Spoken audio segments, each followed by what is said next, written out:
नमस्कार, मी संजय वरकड. आपण पाहत आहात न्यूज यात्रा. सध्या सरकारमध्ये प्रचंड बेबनाव दिसून येत आहे. अनेक ठिकाणी वेगवेगळे वाद सुरू आहेत. आता ठाण्यामध्ये तर गणेश नाईक यांनी एकनाथ शिंदेंवर अत्यंत जिव्हारी लागतील असे आरोप केलेले आहेत. आणि हे आरोप करताना त्यांनी अक्षरशः सरकारचीच इज्जत वेशीला टांगली की काय असं आता वाटत आहे.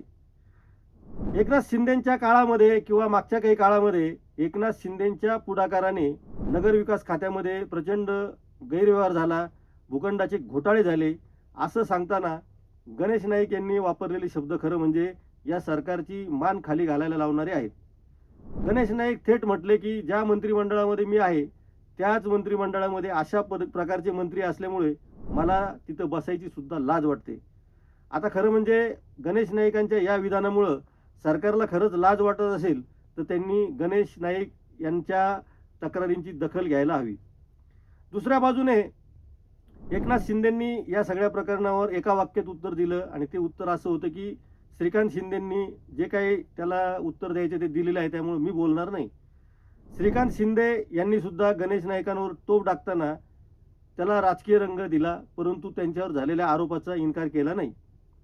गणेश नाईकांना आणि त्यांच्या दोन्ही मुलांना जनतेने माजी केलेलं आहे, त्यामुळं त्यांच्या घरामध्ये 3 माजी आहेत असा आरोप करताना श्रीकांत शिंदे यांनी आगामी लोकसभांच्या निवडणुका जेव्हा होतील तेव्हा कल्याण किंवा ठाणे लोकसभा मतदारसंघात माझ्यासमोर तुम्ही निवडणूक लढवून दाखवा, मी तुम्हाला पाणी पाजल्याशिवाय राहणार नाही असं वक्तव्य केलं आहे.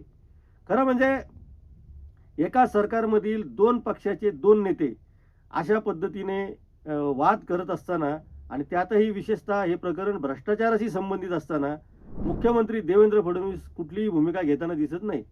कारण हे प्रकरण तेवढं साधं नाही. मंत्रिमंडळातील एक प्रमुख मंत्री सरळ सरळ तुमच्या उपमुख्यमंत्र्यांवर भूखंड गैरव्यवहाराचे आरोप करत आहे, तर त्याची जबाबदारी ऐनकेन प्रकारे हे पुन्हा मुख्यमंत्र्यांवर येऊनच पडते. उपमुख्यमंत्री एकनाथ शिंदे या सगळ्या वादाकडे दुर्लक्ष करत आहेत, परंतु श्रीकांत शिंदेंना मात्र या सगळ्या वादामध्ये उडी घ्यावी लागत आहे.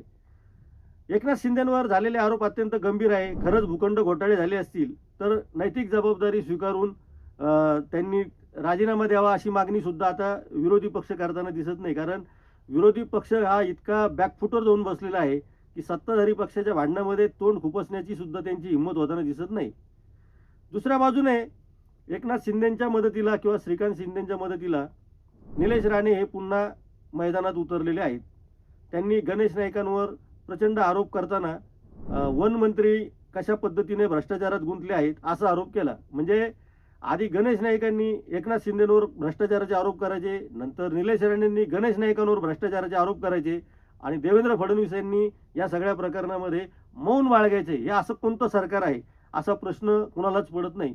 आरोप भ्रष्टाचाराचे आहेत, आरोप घोटाळ्याचे आहेत, मग तो नगरविकास खात्याचा घोटाळा असो की वन खात्याचा घोटाळा असो, या सगळ्या प्रकरणावर भ्रष्टाचाराच्या विरुद्ध रान पेटवणारे देवेंद्र फडणवीस आज मुख गिळून गप्प का आहे असा प्रश्नही विरोधी पक्ष विचारताना दिसत नाही. इतका विरोधी पक्ष हतबल झालेला दिसत आहे. विरोधी पक्ष दुसऱ्याच प्रश्नांमध्ये अडकलेला दिसतोय, त्याच्यावर आपण स्वतंत्रपणे व्हिडिओवर बोलणार आहोत.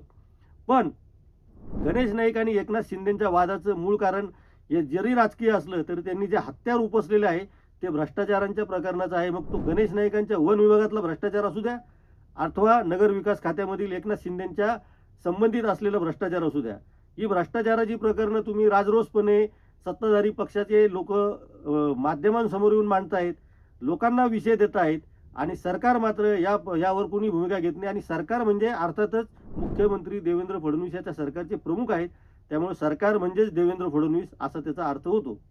त्यामुळं देवेंद्र फडणवीसांना वाटेल तेव्हा हे महायुतीचं सरकार आहे, लाडक्या बहिणींची योजना आल्या की आम्ही 3 चाकी रिक्षा आहे असं सांगायचं, आम्ही 3 जण एकत्र आहोत असं सांगायचं आणि भ्रष्टाचाराचे प्रकरणाचे आरोप झाल्यानंतर एखाद्या नेत्याला एकटं पाडायचं. तर हा खेळ आता लोकांच्या सुद्धा लक्षात यायला लागलेला आहे.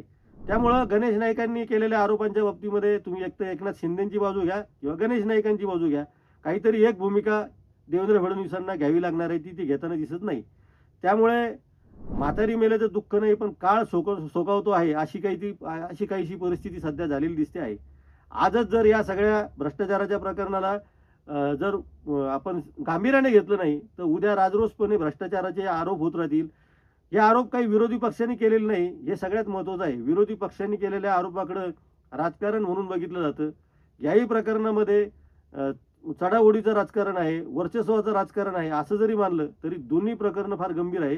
एक निलेश राणेंनी वनमंत्री गणेश नाईकांचे काढलेली भ्रष्टाचाराची प्रकरणं असतील किंवा गणेश नाईक ज्या पद्धतीनं बोलतायत की मला लाज वाटती मंत्रिमंडळात बसायची, तर त्या पद्धतीनं केलेली वक्तव्य असतील. या सगळ्या गोष्टींचं सुद्धा खूप गांभीर्याने घेण्याची गरज आहे. अर्थात गणेश नाईक हे मंत्रिमंडळात बसायला लाज वाटते हे थोडेसे जुन्या संदर्भाने बोललेलं आहे, तो भाग वेगळा. परंतु त्यांनी केलेले आरोप आणि त्यांनी केलेला शब्दप्रयोग हा एकनाथ शिंदेंवर थेट भ्रष्टाचाराचे आरोप करणारे आहेत. त्यामुळे भ्रष्टाचार गणेश नाईकांचा असो की एकनाथ शिंदेंच्या संबंधित असो, त्याच्या आरोपांच्या संदर्भात देवेंद्र फडणवीसांनी योग्य ती भूमिका घेतली पाहिजे. आज या विषयावर इतकंच. आपण न्यूज यात्राला खूप चांगला प्रतिसाद देत आहात. त्यामुळं ज्यांनी चॅनल सबस्क्राईब केले नसेल त्यांनी चॅनल सबस्क्राईब करावं, बेल आयकॉनवर क्लिक करावं आणि पाहत राहावं. न्यूज यात्रा हे आहे आपलं चॅनल.